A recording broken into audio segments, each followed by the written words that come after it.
ఎన్నికల ఇచ్చిన హామీలకు సంబంధించి అభయస్థం కానీ అంటే 6 గ్యారెంటీలు దాదాపు 60-70 పైగా హామీలు ఉన్నాయి. అంటే మీ మేనిఫెస్టో అధికారిక మేనిఫెస్టోకి సంబంధించి దాదాపు ఇప్పుడు 12 నెలలు అయిపోయింది.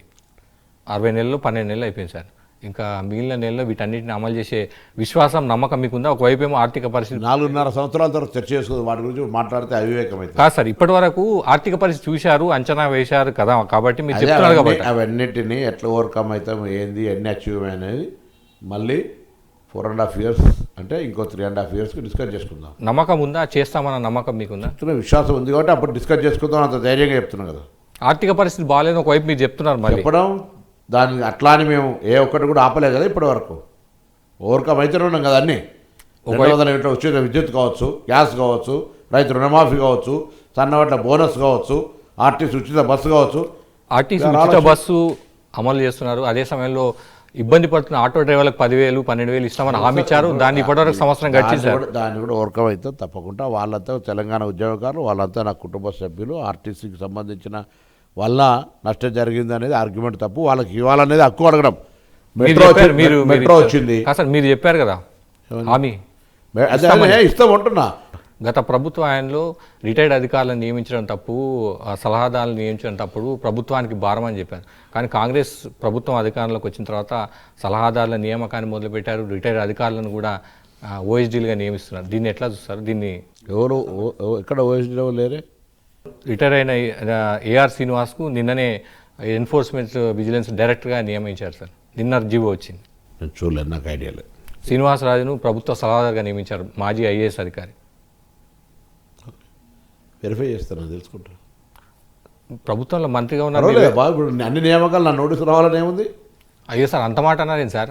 ఇవాళ క్యాబినెట్ మినిస్టర్, ఎమ్మెల్యే అన్న అర్థం ఉంది కానీ క్యాబినెట్ మినిస్టర్ ఏం జరుగుతుంది తెలియదంటే మళ్ళీ డోంట్ గో రాంగ్ వే.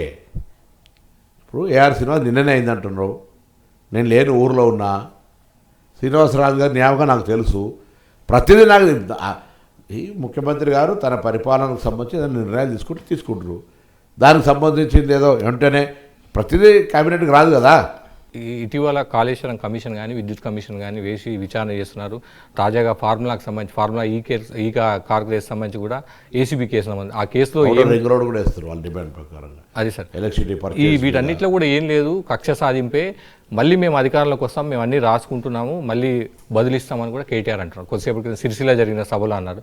దానిపైన మీరేమంటారు? Okay, every right. డెమోక్రసీ తప్పు లేకపోతే భయపడాల్సిన అవసరం లేదు. విచారణ జరుగుతుంది, నిర్ణయం జరగలే. విచారణకి అంత ఇగో అంటే అగో అన్నట్టుగా ఎందుకు దానికి అంత ఆందోళన పోతాం? కోర్టులను స్టే తెచ్చుకుంటారు అంటే లీగల్ రెమెడీ ఉంటుంది. నేను ఎందుకు, నువ్వు నిర్దోషి అయితే విచారణ ఎదుర్కో. నేను లీగల్ రెమెడీ లేదంటలేను. నా మీద సపోజ్ ఏదైనా కేసు అయితే నేను నిర్దిష్టత నిరూపించుకోవడానికి పోవాలి తప్ప నేను దాన్ని విచారణ జరగకుండా స్టే తెచ్చుకున్నాం అంటే దానికి సంబంధించిన అంశం మీద అంతెందుకు భుజాలు దాడుకుంటారని అంటున్నాను. అంతే తప్ప నేను న్యాయపరంగా I'm not commenting anything. Telangana తల్లి గతంలో ఉన్న విగ్రహాన్ని మార్చారు, తర్వాత మార్చిన దయచేసి విడ్రా కావాలి. వాడు మార్చలే. అధికారికంగా తెలంగాణ తల్లి తెలంగాణ రాష్ట్రం వచ్చిన 10 సంవత్సరాల్లో లేదు. గతంలో రాజకీయ పార్టీలు ఎవరికి ఆలోచన వాళ్ళ ప్రకారం పెట్టుకున్నారు. ఇది అధికారికంగా ప్రభుత్వం తరఫున క్యాబినెట్ నిర్ణయం తీసుకొని జీవో ఇచ్చి తెలంగాణ తల్లి విగ్రహాన్ని పెట్టినాము. అభ్యంతరాలు ఉండొచ్చు, వాళ్ళకి ఆకాంక్షలు ఉండొచ్చు, మేము పెట్టిందే నడవాలనుకుంటుండొచ్చు. వాళ్ళు ఆనాడు ప్రభుత్వం అధికారికంగా జీవో తీసుంటే మేము మారుస్తే దాని మీద చర్చ చేయవచ్చు. అది లేకుండా మీరు తెలంగాణ గీతాన్ని ఆమోదించారు, తెలంగాణ అమరవీరులను తెలంగాణ ఉద్యమకారులను గౌరవించారు, తెలంగాణ తల్లిని అధికారికంగా తెలంగాణ మీరు పెట్టినటువంటి ఆ తల్లికే అధికారికంగా ఉత్తర్వులు ఇచ్చినట్టయితే మేము దానికి మారుస్తే తప్పు. మీరు ఇవ్వనేలే కదా 10 ఏళ్ళు. మీరు ఎంతసేపు వ్యక్తిగతమైనటువంటి ఒక ఫ్రేమ్వర్క్ చేసుకున్నారు తప్ప ఇవన్నీ కూడా ఇదంతా సోమోటో మీరే సుప్రీంస్ ఫీల్ అయినట్టు అయింది తప్ప అందరు స్టేక్ హోల్డర్స్ను పార్టిసిపేట్ చేయాలని ఫీల్ కాలే కదా మీరు. పునఃప్రభా గారు, మీరు మార్పు గురించి అన్నారు. మరి గతంలో అధికారికంగా ఉన్న టీజీ ఉంటే మార్చారు కదా మీరు. ఇప్పుడు ఎందుకు మార్చాల్సి వచ్చింది?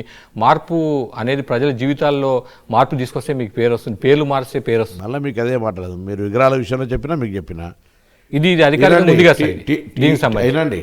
ప్రజలు ఉద్యమ సందర్భంగా టీజీ అని రాసుకున్నారు, టీఎస్ అని రాసుకోలే. వాళ్ళు మార్చారు, మేము దాన్ని కరెక్షన్ చేసి ముందు తెలంగాణ ప్రభుత్వం జూన్ 2 నాడు ఏర్పడినప్పుడు టీజీ అని వచ్చింది వెహికల్స్ రిజిస్ట్రేషన్. ఈ ప్రభుత్వం దాన్ని మళ్ళీ తిరిగి టపాలా టీజీ కాదు టీఎస్ అని పంపిర్రు. మన ప్రభుత్వం వచ్చినాక కొత్త టీజీకి సంబంధించిన రిప్రజెంటేషన్స్ వచ్చినప్పుడు టీఎస్ అని వాళ్ళు మార్చిర్రు.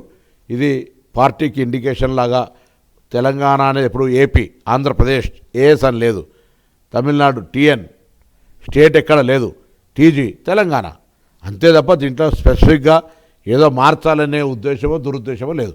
వాళ్ళు ఎట్లా అనుకుంటే అది వాళ్ళ ఇష్టం.